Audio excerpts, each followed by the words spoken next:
Dans Plus belle Massart, nous sommes heureux de vous retrouver toute l'équipe pour cette nouvelle saison 2025-2026 consacrée, vous le savez maintenant, au village sartois, puisque chaque semaine on vous présente un village sartois avec quelques-uns de ses habitants.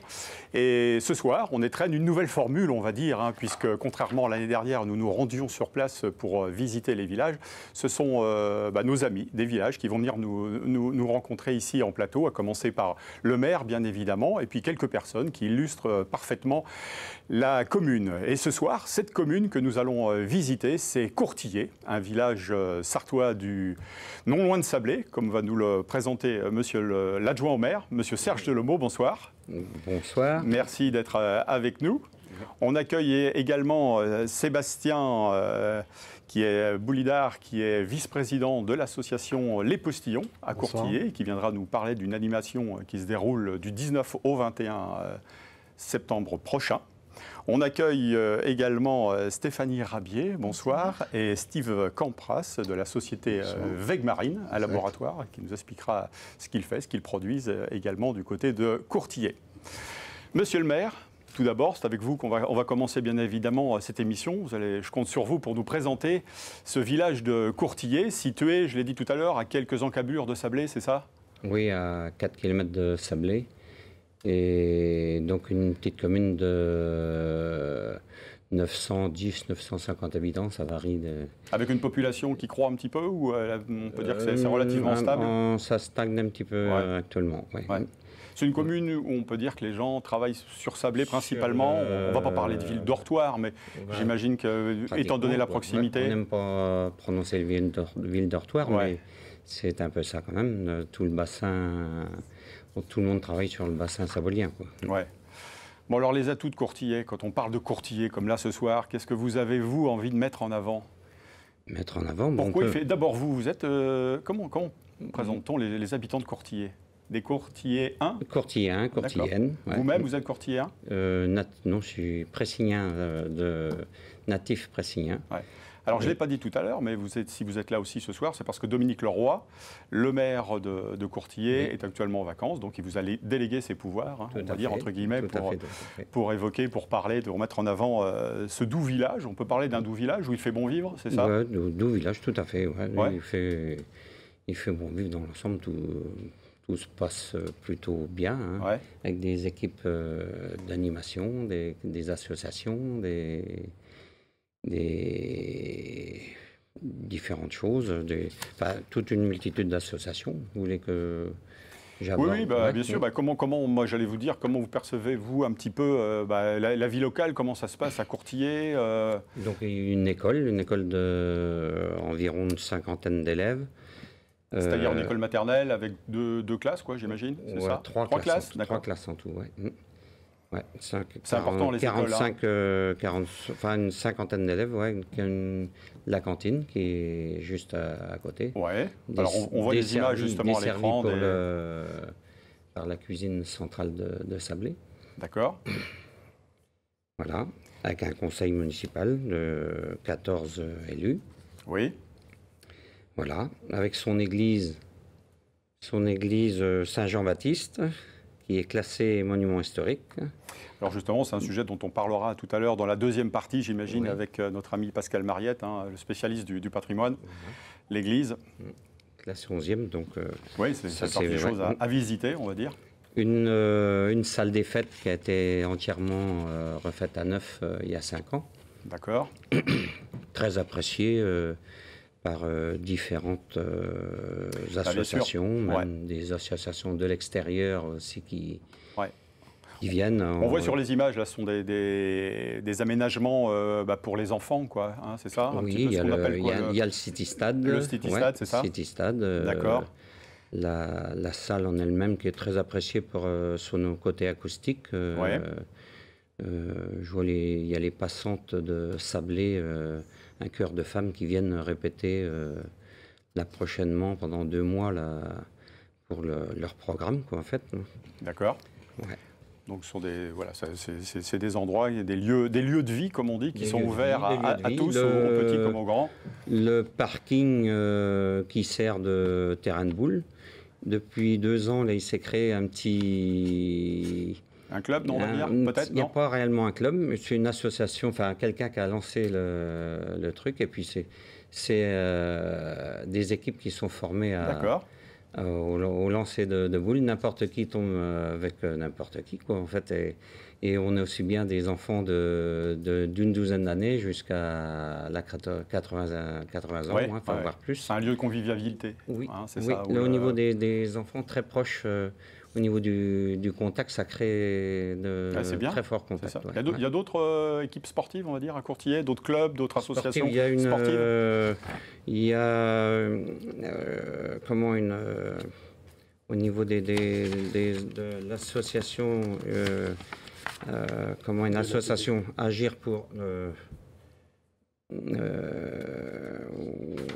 attendez. Ouais, on va retrouver ça tout à l'heure. On va retrouver ça dans nos tablettes. Sébastien qui organise des cours de gym en fait tous les jeudis soirs. D'accord. Il y a 2 sessions de 18h à 20h et il y a beaucoup de gens effectivement qui participent. D'accord. Les gens de la commune peuvent adhérer, quoi. Ouais.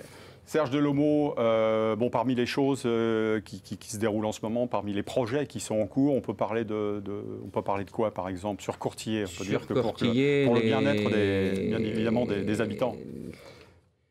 Pour les bien-être des habitants, il y a éventuellement un bâtiment qui pourrait devenir soit un local... il y a déjà un local d'association, mais... Ouais. Un autre bâtiment, pourquoi pas, c'est en étude actuellement, on ne peut pas trop se prononcer dans l'immédiat. Sinon, sur l'ensemble des gros projets, c'est plutôt un peu calme en ce moment. Les gros projets ont été menés, la mairie entièrement, les écoles qui ont été refaites aussi avec des extensions, cantines, donc on dit la salle des fêtes aussi. Nos lotissements qu'on a menés aussi de front. D'accord. Ouais. Bon, par contre, pas de commerce? Pas de commerce. Trop petit, trop proche de Sablé. C'est pour vivre à Courtillé, il faut passer à Courtillé. C'est pas une route une voie de passage. Donc c'est trop près de Sablé. Bon, monsieur le maire, merci. On se retrouve tout à l'heure pour parler à nouveau de Courtillé. La transition toute trouvée, pas de commerce, mais des entreprises en revanche à Courtillé, à l'image de Wegmarine. Steve Cambras, une société, un laboratoire que vous dirigez depuis maintenant quelques années, on peut dire. 14 ans, oui. 14 ans. Avec Stéphanie, disons qu'on a lancé, on avait ce projet, j'avais ce projet depuis longtemps, et puis en 2011, j'ai demandé à Stéphanie de mettre ses compétences, qu'on mette nos compétences ensemble pour mener ce projet à bien. Et donc, nous, notre laboratoire est spécialisé dans la fabrication de compléments alimentaires à base de poudre de nacre, mais de coquilles de Pintada maxima. Voilà, bougez pas, la caméra s'arrête justement sur votre... C'est une huître perlière géante qui vit dans le Pacifique et sur laquelle il y a eu 35 années de recherche effectuées par mon père et mon oncle, qui sont tous deux membres de l'Académie des sciences de New York. Et eux ont développé la partie en fait orthopédique, et nous on a développé la partie nutracétique, c'est-à-dire fabrication de poudre. La poudre, comme vous pouvez le voir sur les photos, est fabriquée dans notre laboratoire, qui est à Courtillé, tout à fait. Et après, on sous-traite la mise en gélule auprès du laboratoire Profar, qui lui est à Saint-Barthélemy d'Anjou et qui a toutes les compétences puisqu'il est ISO 9001 et ISO 22000, pour mettre notre poudre en gélule et qu'on puisse après la distribuer dans les magasins bio et pharmacies. D'accord. Ça veut dire que vous, à Courtillé, vous concevez cette poudre, c'est ça? Tout à fait, le produit de A. On ne va pas dire jusqu'à Z, puisqu'il est mis en boîte à Angers, c'est ça? De A à W, on va dire. Voilà, c'est ça. Donc pourquoi la poudre de nacre? Qu'est-ce qui vous a... En fait, il a été... donc il y a eu des publications à l'Académie des sciences qui ont été faites par mon père et mon oncle, Et il y a eu des études qui ont été reprises récemment, notamment une thèse de doctorat en co-tutelle internationale entre deux facultés de médecine, une faculté de médecine de Tunis et la faculté de médecine de Lorraine, assistée d'un staff de chercheurs assez conséquent, puisque entre autres, il y a le CNRS de Lorraine qui a participé et la faculté de médecine de Nancy qui ont participé à cette étude. Voilà. Et ils ont prouvé que la nacre contenait, alors la nacre c'est un calcium, mais avec 5%, 95% de carbonate de calcium et 5% de matière organique. Et en fait, dans cette matière organique, il y a des molécules qui optimisent le métabolisme des chondroblastes, fibroblastes et ostéoblastes. Bon, c'est un peu barbare, mais des cellules qui sont à l'origine de la fabrication de l'os, du cartilage et des tissus. Donc, je vais poser la question à Stéphanie, je vais peut-être pouvoir me répondre. Quels sont les bienfaits justement de cette poudre de nacre? La nacre a des vertus de régénération de tout type de tissus selon les études que Steve a citées. Et donc elle va pouvoir ainsi régénérer les tissus durs et mous du corps humain. Donc on va être sur les os, les muscles, les tendons, les ligaments. Et va agir également sur le derme et l'épiderme. Alors à qui ça s'adresse alors? À tout le monde, tout à chacun, quand on a des problèmes articulaires, des problèmes de fractures, pour se réparer, pour s'aider, pour aider son corps à mieux se réparer?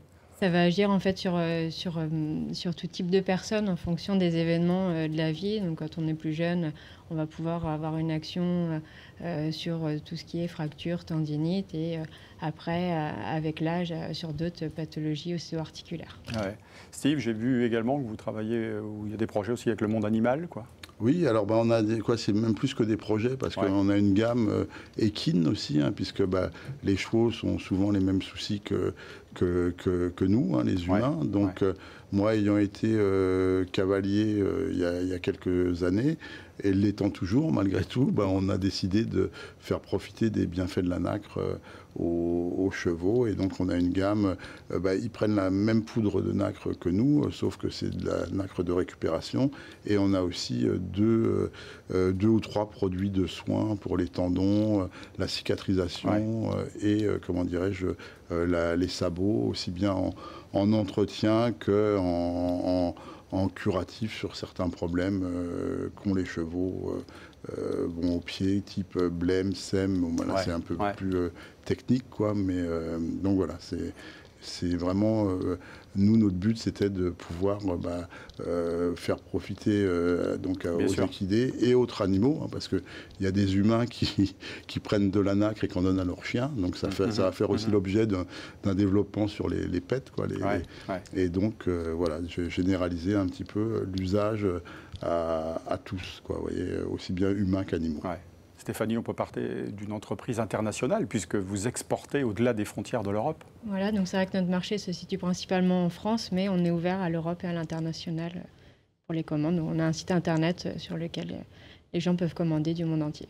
Steve, des projets avec les sportifs peut-être aussi le monde, Oui, alors pareil, c'est plus que des projets parce qu'on sponsorise plusieurs sportifs dans différents domaines parce que forcément ils ressentent, comme ils connaissent bien leur corps, ils ressentent les effets de la nacre, donc aussi bien en récupération qu'en protection, comment dirais-je, en nutrition de leur tissu et autres. Donc on sponsorise des sportifs dans les sports de combat, on a sponsorisé des marathoniens, quand je dis sport de combat, c'est boxeurs et autres. On sponsorise aussi des cavaliers qui ont le plaisir de partager avec leur cheval les mêmes molécules pour se sentir bien, vous voyez. Et c'est à peu près tout au niveau des sportifs. D'accord. Voilà. Bon, super. Écoutez, merci d'être venu nous présenter votre belle entreprise. Merci beaucoup. On connaîtra mieux maintenant Wegmarine, de la même manière que l'on connaîtra mieux les Postillons, l'association qui organise... mon cher Sébastien, la semaine prochaine, je crois. C'est ça, du 19 au 21 septembre. Du 19 au 21 septembre, on organise le Postituruc. Alors, qu'est-ce que le Postituruc? Alors, qu'est-ce que le Postituruc? Eh bien, c'est une fête qui va durer 3 jours à Courtillé, qui est l'occasion de fêter nos 25 ans, en fait. C'est une association qui a 25 ans, qui fait du théâtre. Et pendant ces 3 jours, on va proposer 15 spectacles de théâtre, de chant, de fanfare et différentes autres choses gratuites. Et on va avoir l'honneur le dimanche soir à 17h30 d'accueillir HK et les Saltimbanques dans le cadre de leur tournée des bals paysans. C'est le seul spectacle qui est à participation volontaire, les gens donnent ce qu'ils veulent. Mais l'idée, c'est une grande fête pour fêter nos 25 ans. Ouais. Pourquoi NHK ? Pourquoi HK ? Parce que c'est une rencontre qui s'est faite naturellement. Il travaille de façon un peu différente des autres, puisque nous, on n'a pas de risque financier à l'accueillir. En fait, il prend son risque. Il est un des pourfendeurs de la culture pour tous et de la culture partout. Donc il va au bout de son discours. Et nous, ça nous coûte 0 €. Il prend la billetterie et pour une association comme la nôtre, c'est évidemment une chance incroyable de pouvoir accueillir ce groupe de 9 musiciens. D'accord. On ne va pas détailler tout le programme, mais grosso modo, c'est quoi ? Quels sont les principaux rendez-vous, les principales thématiques ? Le vendredi, on commence dans l'école avec Baroque et vous. Le soir, on a 2 pièces après un pot de lancement. Le samedi soir, on a une grande soirée où on accueille Céline Rioux qui nous vient de Lille, qui est une solémienne.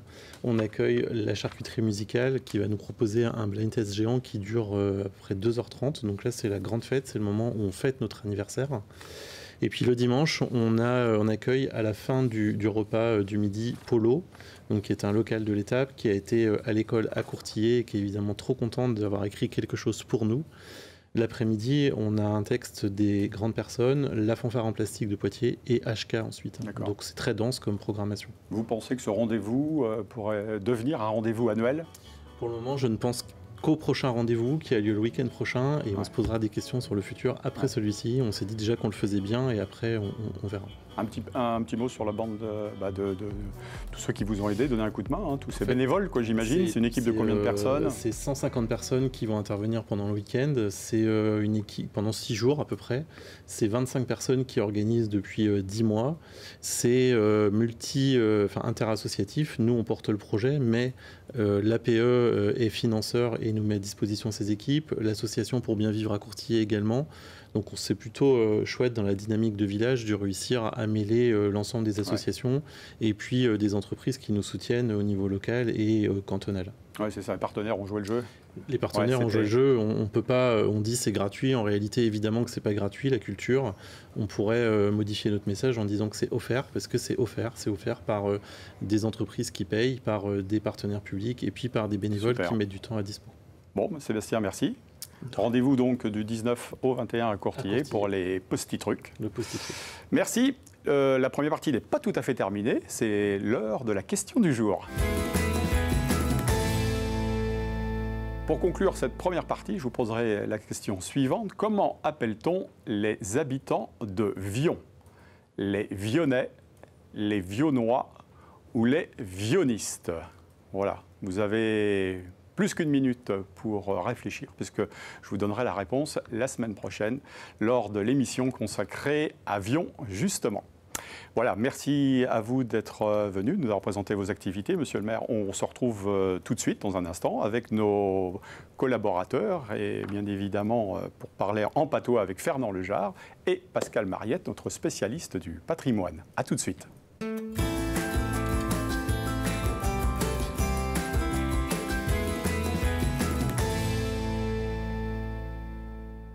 Courtillé est à l'honneur ce soir dans Plus belle Massart. Nous sommes dans la deuxième partie et toujours avec Serge Delomeau, qui est l'adjoint au maire de Courtillé, et nos deux amis et collaborateurs spécialistes du patois, Fernand Lejard et bien évidemment Pascal Mariette. Mais avant de les interroger, je souhaitais, monsieur le maire, revenir sur une initiative qui a été prise il y a quelque temps, une nouvelle association, puisqu'on peut parler de culture, mais aussi de peinture. Ouais, de peinture, c'est sur de l'aquarelle. Ça fait partie du comité des fêtes de Courtillé. Et ça existe depuis 4 ans maintenant. Elle propose des cours d'aquarelle qui se passent au-dessus de la salle associative de la mairie. Et ça a lieu une fois par semaine, avec Martine Féot qui présente ce qui fait ces cours-là.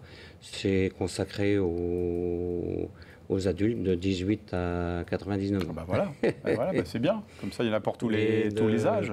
De très beaux résultats en sortent assez impressionnants. Bon, c'est bien, ça donnera peut-être lieu dans quelques années à une exposition. Il y a des expositions c'est déjà le cas. À l'année sur la commune.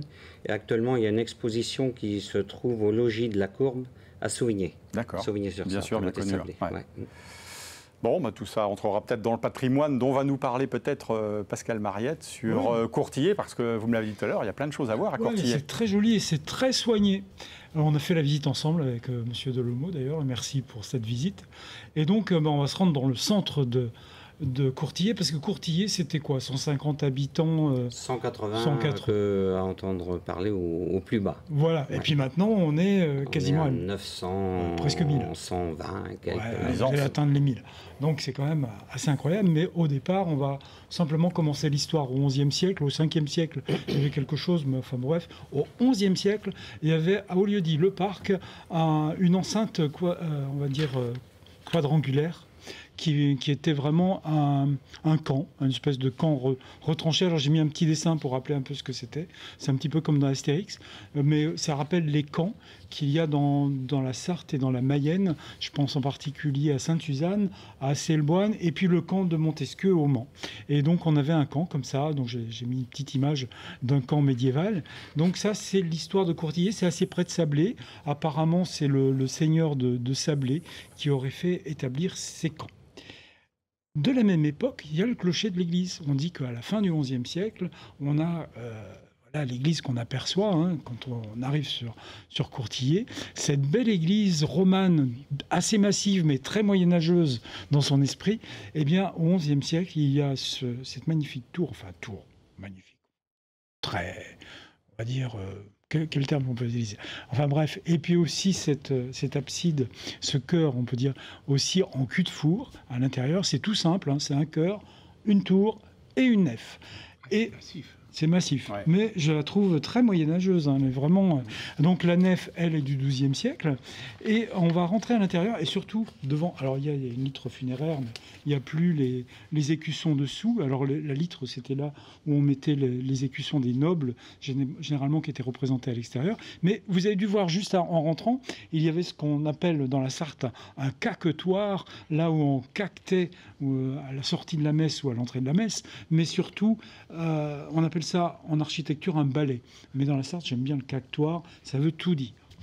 Et on rentre dans l'église, effectivement, donc on a une voûte en bois traditionnelle comme dans toutes les églises de la Sarthe, et on va se diriger au fond, dans le chœur, là, voilà, en cul de four, donc vraiment ce bloc, où il y a un retable avec un magnifique tableau qui représente le baptême du Christ. On va avoir un petit peu plus de détails. Voilà, et ce tableau a été magnifiquement restauré. C'est vrai. Là, il y a 2 ans qu'il a été restauré, là. Ouais, il vous reste encore 2 tableaux de chaque côté. 2 petits tableaux qui méritent d'être mis en valeur comme celui-ci. Parce que celui-ci, c'est vraiment formidable. Il y a d'un côté le Saint-Jean-Baptiste, puisque l'église est dédiée à Saint-Jean-Baptiste, et de l'autre côté un René, mais un Saint-René, ce qui était assez rare dans les églises de la Sarthe, mais je ne sais pas pourquoi il se trouve là. Je ne sais pas si... Je dis, tiens, peut-être on a une réponse. Non. C'était le patron des sabotiers. Oui, alors est-ce qu'il y avait des sabotiers? Non. De mémoire, non. Très curieux. Bref, il y a des énigmes comme ça. Et puis, il y a aussi de magnifiques stalles en bois. Les stalles, c'est là où s'asseyaient les prêtres, essentiellement, de chaque côté. Et ces stalles, il y a de jolies boiseries, vous voyez, sur les parois latérales, avec ces stalles, ces petits sièges, avec le siège qui se lève. Alors, généralement, de l'autre côté, il y a une miséricorde, mais là, il n'y a pas. C'est juste une sculpture toute simple sur le bois. Donc, jolie petite église. Elle est ouverte assez souvent, je crois. Tous les jours. Ouais, donc, vous pouvez vous y rendre et visiter. De l'autre côté, il y avait le presbytère qui est devenu la mairie. Et là, le presbytère, c'est un beau presbytère du XVe siècle. Vous voyez, on voit l'église. Je parlerai de la maison à droite tout à l'heure.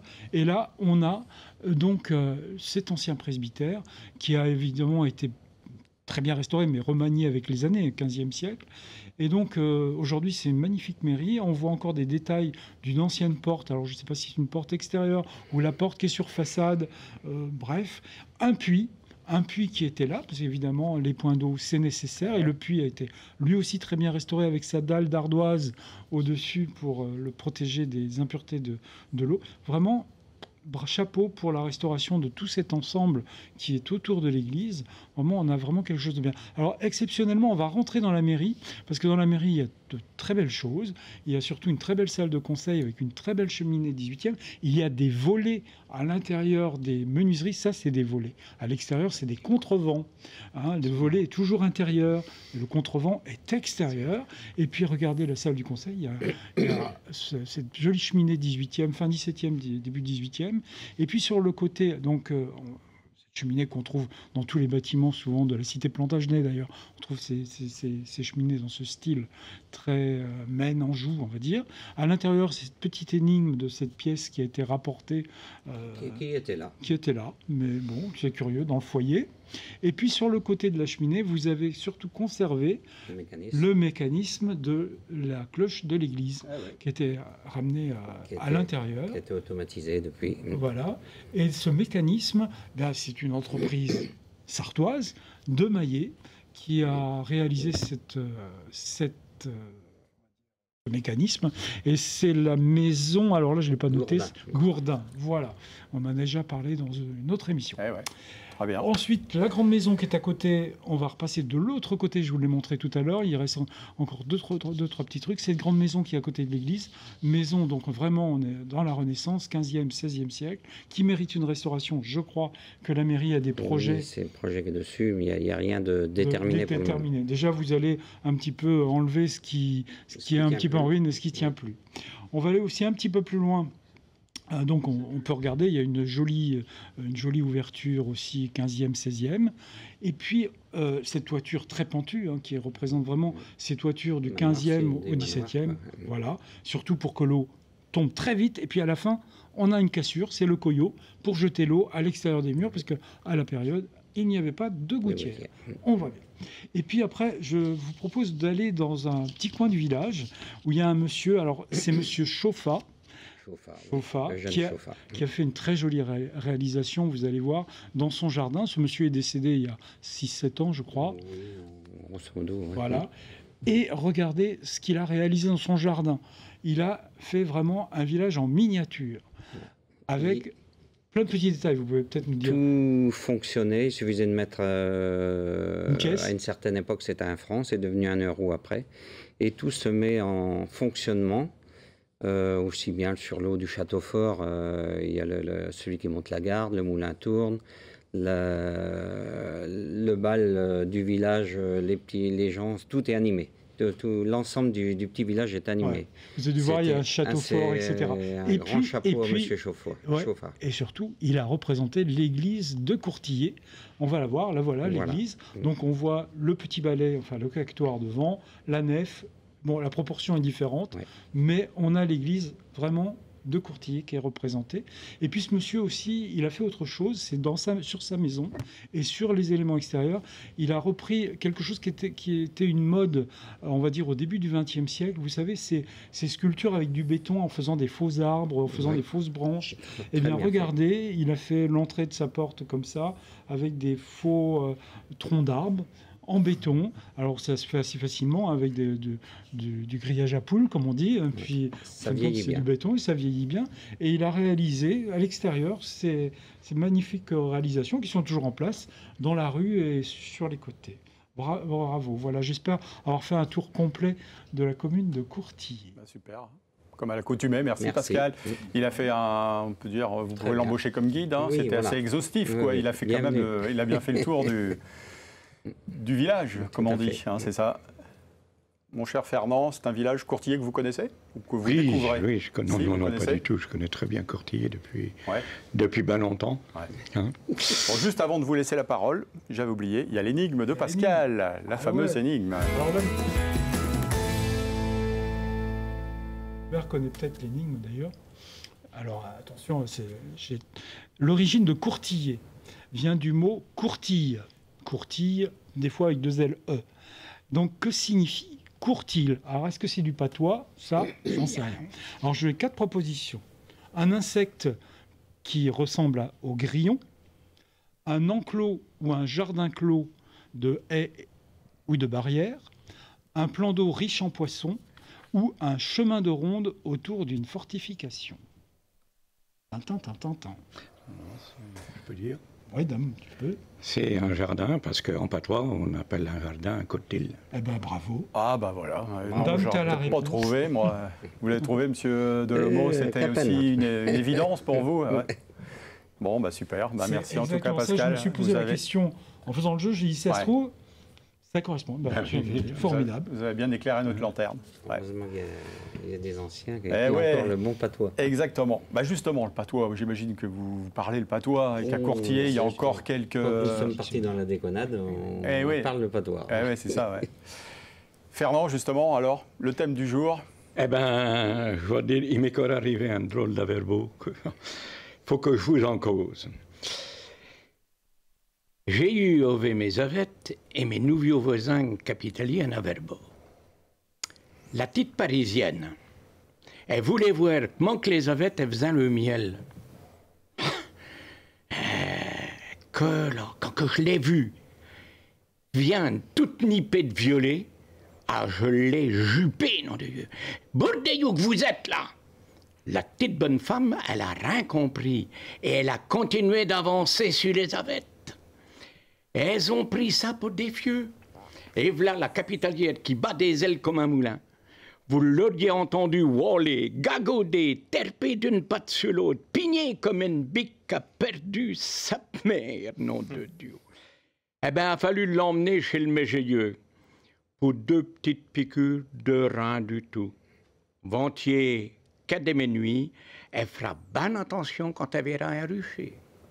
Bravo, super. Bravo. Ça, c'est un texte de votre propre imagination, on va dire. Tout à fait, oui. Bon, les avettes, vous savez tous non. Ce que c'est. Les abeilles. Ah, les abeilles. Ouais. D'accord. Les abeilles, ok. J'ai encore les abeilles. Et puis après, je vais vous demander de traduire des phrases. Oh, dame. Oh, dame. Je vais vous dire, alors, Zetti benez d'être nous, tu sais. Zetti benez d'être avec nous. Êtes-vous content d'être avec nous? Ah, c'est ça. Ah, bien. Êtes-vous content d'être avec nous ce soir? Bon, bah, bien joué, Serge. 1 point. Alors, la deuxième. Remplis bien contre la horte, viande sau, la boue va côté à montagne. Avec l'accent, hein. Là, ça, c'est du... Oui, typique, là. C'est long en plus. Hein. Il vient la charrette, elle vient vite. Oui, rapidement contre la horte vient sau, la boue va côté à montagne. Ou on dit à Montéarde aussi, mais c'est pas la même chose. Non, là, moi aussi, là, on est au pied de la... On cale là, tous les deux. Hein. Ouais. Pascal. Attends, j'ai entendu ça tout le temps. Ma grand-mère me le disait souvent. Ça. Ah oui. Oui. Mets-toi contre la haie, mets-toi contre la haie, parce que la short, la voiture, vient vite, en gros, et la boue va salir, côtir, va t'éclabousser. Ah, d'accord. Ta robe, c'est le pantalon. Ah, d'accord. Une âne, c'est un pantalon. Une âne, c'est un pantalon. Ah, ça, faut qu'on s'en souvienne. Une âne, parce que ça n'a rien d'évident, une âne, pantalon. Ok. À des minuit, va falloir ambassader les affaires. En des minuit. On va dire non. Alors, ambassader les affaires. En des ou en des minuit, on dit les deux. Va falloir ambassader les affaires. Dès minuit, il va falloir embarquer les affaires. Non? Comment vous avez dit? Embarquer. Oui, mais avant, à des minuit. Il va falloir. En des minuit. En des minuit, c'est-à-dire ce soir? Dès minuit. En des minuit ou en des méchouis. On prononce les deux. Normalement, si je le dis en français, je dis à des méchouis. Mais en patois, on dit à des minuit. Ça n'a rien à voir avec l'heure minuit, quoi. Non, rien à voir. On est loin du compte. Ah, ouais. Dorénavant. Ah, dorénavant. Ah, désormais, dorénavant, d'accord. Dorénavant, il ne faut pas se tromper dans les affaires. D'accord. Ambassader, s'ambassader, c'est pas faire d'erreur. Oh, qu'est-ce que t'es encore en train d'ambassader, t'es là? Ça n'a pas marché ton truc, là. Une chose est sûre, vous avez mis la barre assez haut, là, ce soir, mon cher Fernand. Je dois dire que... pour la dernière. À part le âne, le pantalon, j'ai pas retenu grand-chose, moi. Il est bien emponné. Il a la bonne action. Il est bien emponné, il est de bonne humeur? Il est bien emponné. Non, de bonne humeur, non, c'est pas ça. Il est bien emponné. Non. non plus. Il est bien engagé. Non, c'est ça, bien engagé, ce que vous avez dit, Serge. Il est bien en poney. Il est bien en poney. Je sais pas, c'est bien les choses, comment on peut dire. Il sait bien certaines cultures ou quelque chose comme ça, non? On pourrait dire, mais c'est pas ça du tout. Être bien en poney, c'est bien habillé. Bien vêtu. Ok. Bah, dis donc, t'es bien en poney. Il a la bonne action. Il a la bonne... Il est bien habillé. Il a la belle tenue. Il a la bonne tenue, la belle tenue, quoi. C'est un peu ça.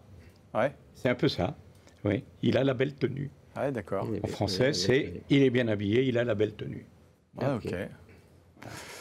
Bon, bah super. En tout cas, on aura essayé d'apprendre. On aura appris des choses, de là à les retenir. Moi, j'ai retenu l'âne. Voilà. On va pas remettre ça. Fernand, on va pas remettre ça à l'école maintenant. Hein? Ça serait bien. On essaierait. Il faut dire qu'avec l'association ELA, et notamment avec Fabrice Louvet, on est allé. Moi, je l'ai accompagné dans une école à Bernard. Ouais. Et pour voir les gamins, c'était des CE1, CE2. Ils étaient emballés. Moi, je fais pas mal de conférences de causeries dans les écoles, dans mon secteur et dans l'Orne. Dans le Nord-Sarthe, oui. Et les enfants sont enthousiastes. Et parce qu'ils n'ont pas ce problème que nous, les gens qui ont entre 60 et 90 ans aujourd'hui, connu ce problème où il ne fallait absolument pas parler le patois. Le patois, il y avait les hussards noirs de la République qui étaient là, mais il faut savoir quand même que c'est grâce aux instituteurs si il y a encore autant de patois aujourd'hui. Parce que la plupart des anciens qui ont écrit des livres, qui ont écrit le patois, ce sont des anciens enseignants. La culture ancienne. Ben voilà. C'est une langue magnifique, mais surtout on a un accent qui est merveilleux. Moi je trouve que les accents, c'est quand même ce qu'il y a de plus beau. Bon, Monsieur Delomo, vous organiserez peut-être des veillées ou une veillée sur le patois à Courtillé durant l'hiver. Ça réchauffe vous avez bien, on a vu on sera à votre service. On a vu de belles choses tout à l'heure avec Pascal au niveau architectural. Donc pourquoi pas imaginer organiser une soirée et parler patois, parce que voilà, Fernand et Co savent faire les choses. Il reviendra dans son fief. Pratiquement, oui, voilà. Absolument. Avec notre ami Polo. Avec Jean-Yves, oui. Absolument. Bon, Monsieur Delomo, l'heure est bientôt venue de se quitter, de sonner, effectivement. Un dernier mot peut-être sur Courtillé, non? Quelque chose qu'on aurait de nous avoir représenté. Ce fut un plaisir partagé avec nos chroniqueurs, bien évidemment. Ouais, c'est bien de représenter la commune de Courtillé au niveau de la Sarthe. Un village à visiter, on l'a compris, avec Pascal tout à l'heure, où il y a de belles choses à découvrir. Et toujours prêt à accueillir. Un dernier mot alors. Un dernier mot. Ouais. Dans les cactoires, on dit aussi une déguénière dans la Sarthe, dans la Mayenne. Une déguénière, parce qu'à une certaine époque, sous l'Ancien Régime ou avant le Moyen-Âge, tous les gens qui étaient en guenilles, ils n'avaient pas le droit de rentrer dans l'église. Ah oui. Donc ils écoutaient la messe sous le cactoire, qu'on a appelé la déguénière. Alors, on les faisait aussi rentrer par les portes latérales pour ne pas leur donner non plus l'axe central, mais sur les grosses églises. Bon, ding dong, le tempo a sonné. Merci Serge Delomo. Merci. Passez le bonjour à Monsieur Leroy, le maire. Merci. Merci Pascal, merci Fernand. À bientôt. À bientôt. Quant à nous, on se retrouve dans quelques instants pour la troisième et dernière partie de cette émission avec Thomas Robineau, un pilote des 24 heures camions qui auront lieu la semaine prochaine. À tout de suite.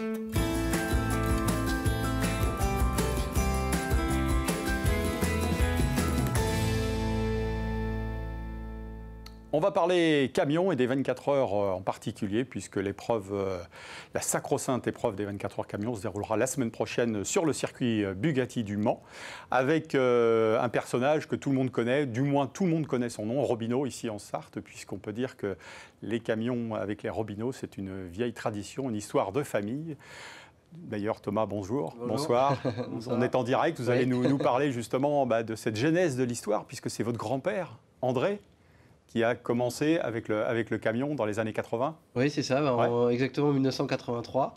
On a fêté les 40 ans du team il y a peu de temps, il y a 2 ans.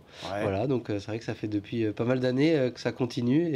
C'est incroyable quand même d'être parvenu à perpétuer cette tradition quand même, parce que c'est pas évident. Aujourd'hui, les jeunes sont peut-être plus voitures, motos éventuellement, que camions, quoi. Mais chez vous, voilà. On a réussi on va dire que mon père a réussi à nous transmettre ça, et mon père et mon oncle, avec mon cousin, ils nous ont transmis cette passion, et du coup on a repris le flambeau derrière eux. Voilà, pas forcément facile parce qu'ils avaient déjà un beau palmarès, etc. Et nous on a commencé, ça a accroché, ça a bien marché, et puis voilà, de fil en aiguille ça continue, et puis pour l'instant ça fonctionne plutôt pas trop mal, donc on est plutôt content. Parce que les Robineau, c'est aussi les transports Robineau.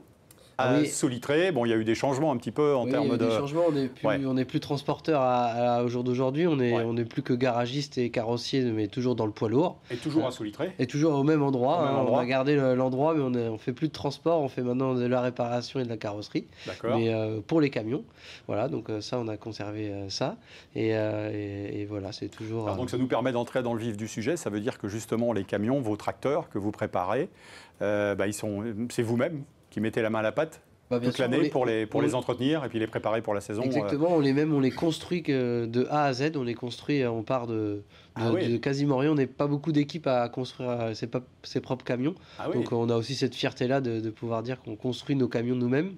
C'est un peu comme en voiture avec les hypercars qui sont construits presque de A à Z. Bon, on met dessus un moteur qui est existant. Vous, c'est la même chose, par exemple, votre camion oui, en fait, on part d'une base d'un châssis, mais vraiment de quelques éléments d'origine, d'un moteur, et puis après, on prépare tout ce qu'il y a autour. Donc, mais il y a 70-80% qui sont fabriqués par nous, quoi. Ah oui, quand même, d'accord. On assemble quelques éléments d'origine, mais c'est principalement fabriqué par nous. Autant dire que ça vous prend une bonne partie de l'intersaison à préparer, parce que vous avez 2 camions, je crois. Oui, c'est ça, c'est ça. Ça prend...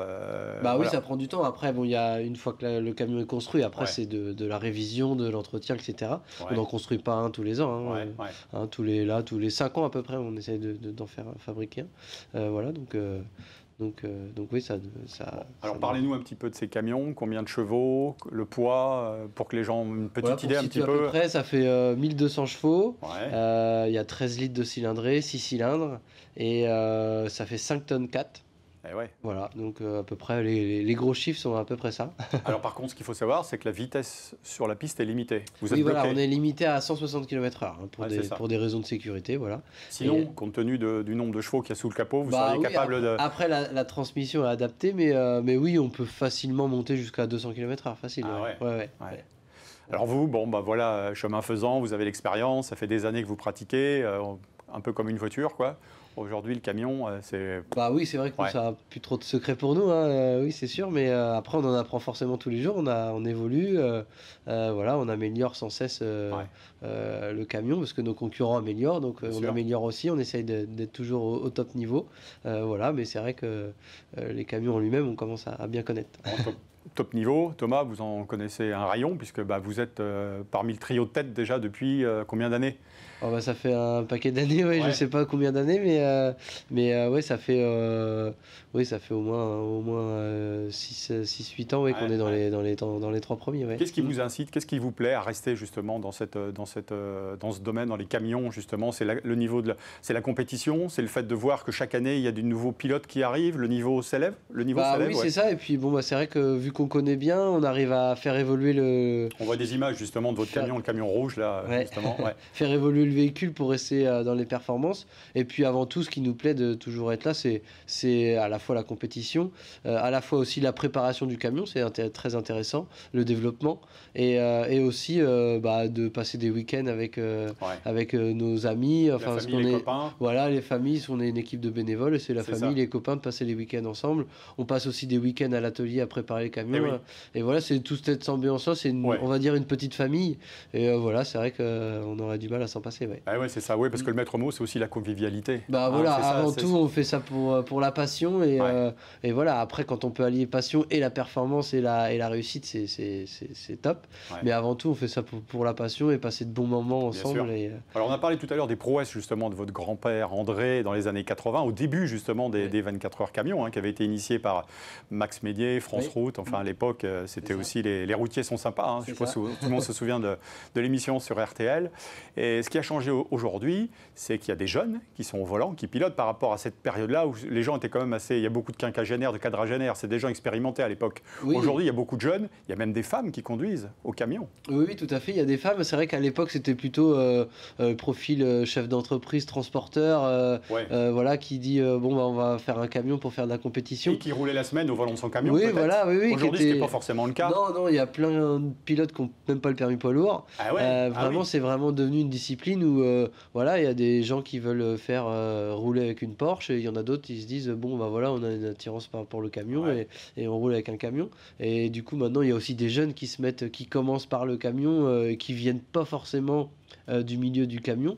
Voilà, parce que c'est vrai que c'est une discipline en fait qui attire, qui attire tout le monde. Et du coup, c'est vrai qu'on retrouve un peu tout profil de pilote. Est-ce qu'on va plus vite? Est-ce que c'est un avantage d'avoir fait, par exemple, des courses de, comme on dit dans le milieu, des courses de portière, des courses de voiture, ou avoir fait de la monoplace avant de passer au camion, ou alors d'aller directement au camion, comme vous l'avez fait, quoi? Après, ça avantage d'avoir quand même une expérience dans le camion, c'est sûr, dans la voiture ou dans le camion. Mais bon, c'est vrai que les pilotes de voiture, on voit ceux qui ont beaucoup d'expérience en voiture, des fois, ils ont un peu de mal à se mettre au camion parce que ça reste quand même un pilotage qui est complètement différent de la voiture. Et c'est vrai qu'il y a des fois des pilotes de voiture avec des très bons niveaux et arrivant en camion, on s'attendait à ce qu'ils roulent vraiment vite et au final ils mettent du temps à se mettre dedans parce que c'est quand même une autre philosophie que le karting, que la voiture, etc. Bon alors Thomas, le championnat a commencé déjà depuis plusieurs mois, on arrive presque à la fin de la saison, puisqu'après Le Mans il n'y aura plus qu'une étape, c'est ça? Albi, comme à l'accoutumée aussi, on va dire, chaque année. Vous en êtes où alors au classement pour l'instant? Pour l'instant on est 2e au classement général.